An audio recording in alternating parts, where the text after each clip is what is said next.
Service in Milwaukee Thornton has issued a special marine warning for Lake Michigan near shore and open waters to mid-lake from North Point Lake, Wisconsin to Winthrop Harbor, Illinois, until 1 p.m. At 12:04 p.m., strong thunderstorms were located along a line extending from near Oak Creek to 10 nautical miles northeast of McHenry, moving northeast at 45 knots.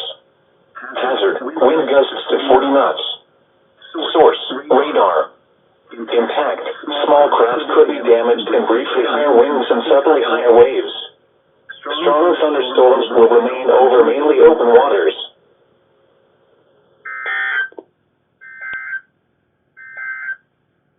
Now for the official National Weather Service forecast for southeast Wisconsin, including Milwaukee, Waukesha, and Jefferson. Rest of today.